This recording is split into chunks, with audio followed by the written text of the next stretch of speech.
واقعہ کربلا اس سے ریلیٹڈ نہیں ہے کہ جی ان کے اوپر پانی بند ہو گیا، ان کے اوپر ظلم ہوا، کتنے بندے شہید ہوئے، یہ سیکنڈری چیز ہے.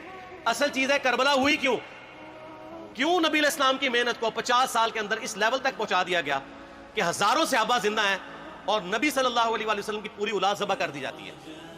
ہم تو یہ کہہ نہیں رہے کہ کیسے ذبح کیا انہوں نے، آری چلائی تھی یا تلوار چلائی تھی، یہ تو واقعہ کربلا تو سب کو پتہ ہے، ان کی شہادت بھی سب کو پتہ ہے. جامعہ ترمذی میں حدیث ہے حسن و حسین جنتی نوجوانوں کے سردار ہیں اور ان کی والدہ جو ہے وہ جنتی عورتوں کی سردار ہیں. اور المستدرک الحاکم میں حدیث ہے حسن و حسین جنتی نوجوانوں کے سردار ہیں اور ان کے والد ان سے بھی بہتر ہیں. تو یہ تو ڈیفینٹ حدیثیں ہیں، یہ تاریخ تو نہیں ہے، نبی علیہ السلام کے فرامین ہے. تو ان کی موجودگی میں ان کے ساتھ یہ کچھ کیا جائے تو ہم نٹی گرٹی میں نہیں پڑھتے، ہم اس تھیم کے اوپر کہ یہ کون سی چیز تھی جس نے خلافت راشدہ کو ملوکیت میں بدل دیا، ہم اس تھیم کے اوپر بات کرتے ہیں. ہم کہتے ہیں چھوڑ دیں، بندے جنہیں چھوڑیں، الٹیمیٹلی کیا نکلا ہے، کس کی وجہ سے ہوا ہے، وہ تو حدیث کی کتابوں میں موجود ہے. ہم کب کہہ رہے ہیں خفیہ کیمرے لگا گئے جی کس نے گولی پہلا تیر کس نے چلایا، یہ وہ ہم تو بتا رہے کس کے دور حکومت میں ہوا اور ان کا اپنا کردار کیا تھا، اس کو کس طریقے سے لا کے تخت پہ بٹھایا گیا. وہ ساری کی ساری چیزیں تو سامنے ہیں، وہ تاریخ کی کتابیں نہیں ہیں، حدیث کی کتابیں ہیں. اگر آپ کہتے ہیں کہ بخاری مسلم سے ہم نے صرف رفع الیدین کی حدیثیں لینی ہیں یا ایمانیات کی حدیثیں لینی ہے اور باقی جو بخاری اور مسلم میں آل امیہ کی بدماشیوں کو ننگا کیا گیا ہے وہ ہم نے نہیں لینی ہے، تو سر پھر آپ اپنے آپ کو کلیئر کٹ، پھر ہم آپ سے واقعہ کربلا نہیں ڈسکس کریں گے، حجیت حدیث پہ بات کریں گے. آپ کو اپنے آپ کو منکرین حدیث کہنا پڑے گا. یہ آپ اسکروٹنگ کیسے کریں گے؟ اس سے بڑی بات مجھے یہ بتائیں کہ عظمت صحابہ بڑی چیز ہے یا عظمت محمد رسول اللہ صلی اللہ علیہ وسلم؟ تو بریلوی یہی تو رو رہے ہیں، وہ کہہ رہے ہیں جی قرآن میں تھوڑی آیات ہیں. آپ پھر مڑ مڑ کے پڑھتے ہیں قل انما انا بشر مثلکم، اس میں تو نبی اسلام کی تنقیص ہو رہی ہے. تو ہم ان کو کیا کہتے ہیں کہ تنقیص مقصد نہیں، نعوذ باللہ نہ ہو رہی ہے، آپ افضل البشر ہیں لیکن آپ کی سپیشیز بشر ہے، یہ ہم اپنا عقیدہ سمجھتے ہیں، وہ اس کو تنقیص شمار کرتے ہیں. تو پھر اس وقت آپ بھی بریلویوں کی بات مان کے تو یہ آیات پڑھنا چھوڑ دیا کریں. آپ کہتے ہیں نہیں آیات ہے کیوں نہ بیان کریں، تو ہم بھی کہتے ہیں احادیث ہے کیوں نہ بیان کریں. کہ صحیح بخاری میں حدیث ہے 2812 عمار کو ایک باغی جماعت قتل کرے گی، وہ جماعت دوزخ کی طرف بلا رہی ہوگی اور عمار ان کو اللہ اور جنت کی طرف بلا رہا ہوگا. اب اس کے نرغے میں جو جو آتا ہے وہ آئے، میں اپنے نبی سے ٹکر لے لوں آپ لوگوں کے منہ کا خیال رکھتے ہوئے کہ میں نبی علیہ السلام کو کہوں کہ آپ نے کیوں ایسی بات کر دی کہ مولا علی کے مخالفین کو آپ نے دوزخ کی طرف بلانے والی جماعت کہہ دیا.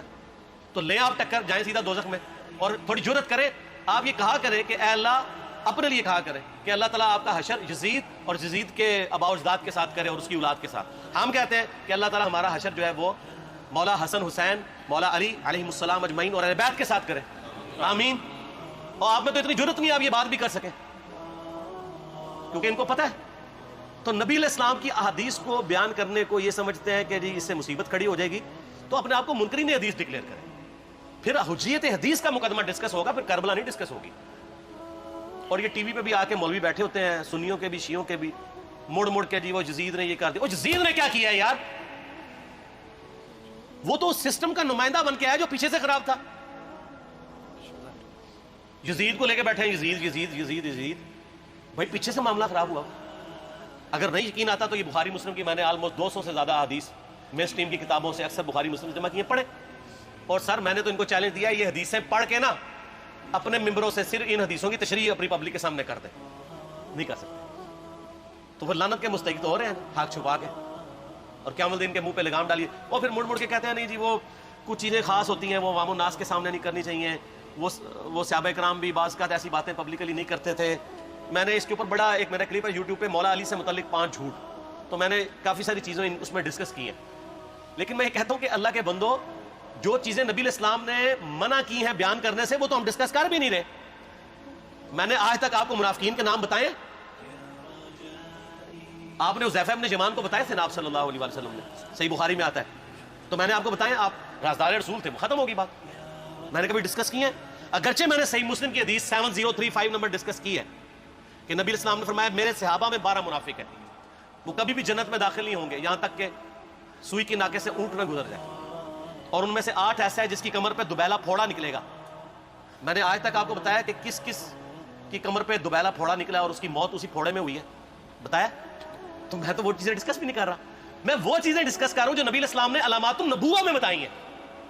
یہ امام بخاری حدیث نبوت کی دلیل کے چیپٹر میں لے کے آئے ہیں، اور امام بہقی نے 3,500 احادیث پر مشتمل ایک کتاب لکھی ہے دلائل النبوہ، کہ ہم نبی صلی اللہ علیہ وسلم کو نبی کیوں مانتے ہیں، اس کے اوپر، اور اس میں یہ ساری حدیثیں عمار بن یاسر کے قتل والی لے کے آئے ہیں، بتانے کے لیے کہ دیکھیں ہمارے نبی علیہ السلام کی نبوت کی دلیل ہے کہ آپ نے اپنی وفات کے آلموسٹ 30 سال کے بعد ہونے والے واقعے کو پہلے ہی بتا دیا۔ یہ حدیثیں چھپانے والی نہیں، بیان کرنے والی ہیں، علامات النبوہ کی حدیث ہے۔ آپ کہتے ہیں چھپائیں، اگر کوئی حدیث دنیا میں نہیں چھپائی جا سکتی نا تو علامات النبوہ والی حدیث ہے، کیونکہ وہ تو نبی صلی اللہ علیہ وسلم کی نبوت کو جسٹیفائی کرتی ہے۔ ورنہ میرا ایک معصومانہ سوال ہے کہ نبی صلی اللہ علیہ وسلم نے یہ باتیں کر کے ان کے زوم میں نعوذ باللہ امت کو مصیبت میں ڈال دیا۔ آپ نے خود ہی فرمایا کہ یہ ہوگا، کیوں فرمایا آپ نے؟ میں تو بیان کر کے مجرم ہوں، تو جس نے مجھے خبر دی ہے ان کے بارے میں آپ کا کیا خیال ہے؟ یہ مسند احمد کی حدیث یہ میں نے گھر بیٹھ کے بنائی ہے کہ میری بیوی کا کیا حال ہوگا جس پہ خوف کے کتے بھونکیں گے۔ تو سیدہ عائشہ سے مجھ سے زیادہ نبی الاسلام کو محبت تھی، لیکن آپ اللہ کے پیغمبر تھے، آپ نے اپنے گھر کی خبر بھی نہیں چھپائی، بتا دی کہ یہ ہوگا۔ اور اس سے بڑھ کے آپ صحیح بخاری میں دیکھیں عمار بن یاسر کا خطبہ ہے، میں نے یہ سارا، پریشان نہیں ہونا، یہ ریسرچ پیپر میں سارا کچھ موجود ہے، اور کوئی چیز بھی ایسی نہیں جو اس میں سکپ ہو۔ صحیح بخاری میں خطبہ ہے کہ عمار بن یاسر کو مولا علی نے بھیجا کوفے میں، کوفے والے نیوٹرل ہو گئے تھے کیونکہ بصرہ سے سیدہ عائشہ آ رہی تھیں، اور وہاں پہ انہوں نے کہا نہ ہم سیدہ عائشہ کا ساتھ دیں گے نہ مولا علی کا دیں گے، تو عمار بن یاسر کو تیار کرنے کے لیے، یعنی وہاں کے جو عوام تھی اس قتال کے لیے، مولا علی نے بھیجا۔ تو سیدنا عمار بن یاسر نے وہاں پہ کوفے کے ممبر پہ خطبہ دیا، بخاری کے الفاظ ہیں، اوپر والی سیڑھی پہ عمار بن یاسر نے حسن ابن علی کو بٹھایا، حالانکہ حسن ابن علی سے 4 گنا بڑی عمر تھی عمار بن یاسر کی، 90 پلس ہو چکے ہوئے تھے، 3-4 گنا ان کی عمر تھی، لیکن اہل بیت کا احترام کیا، خود نچلی سیڑھی پہ بیٹھے۔ بخاری کے الفاظ ہیں کہ اے لوگو اللہ نے تمہیں آزمایا ہے، ایک طرف دنیا اور آخرت میں تمہارے نبی کی بیوی ہے سیدہ عائشہ، دنیا اور آخرت میں، یعنی عزت اپنی جگہ قائم۔ یہاں لوگ سمجھتے ہیں کسی کی غلطی آ گئی تو پتہ نہیں کیا ہو گیا، وہ یار اس کا مطلب اپنی جگہ ہے، غلطی اپنی جگہ ہے، پیغمبر نہیں ہے وہ۔ اور دوسری طرف علی بن ابی طالب ہے، اللہ اب دیکھے گا تم عائشہ کی اطاعت کرتے ہو یا اللہ کی، علی کی نہیں اللہ کی۔ کیوں؟ یا ایھا الذین آمنوا اطیعوا اللہ واطیعوا الرسول واولی الامر منکم، ان کا اولو الامر مولا علی ہیں، ان کی اطاعت واجب ہے۔ یہ اللہ نے آزمایا ہے کہ اللہ کی اطاعت کرتے ہو یا عائشہ کی۔ اور آپ حیران ہو گئے، یہ حدیث امام بخاری حضرت عائشہ کی فضیلت والے چیپٹر میں لے کے آئے ہیں۔ اگر امام بخاری مشورہ کر لیتے نا ناسبیوں سے تو انہوں نے کہا تھا سر آخری صحیح رکھو، پچھلا رہن دو، بلکہ پچھلے والا رکھو آخری والا رہن دو، کہ عائشہ دنیا اور آخرت میں۔ وہ حدیث گھڑنے کا میں آپ کو طریقہ بتاتا ہوں، کاٹ چھانٹ کرنے کا۔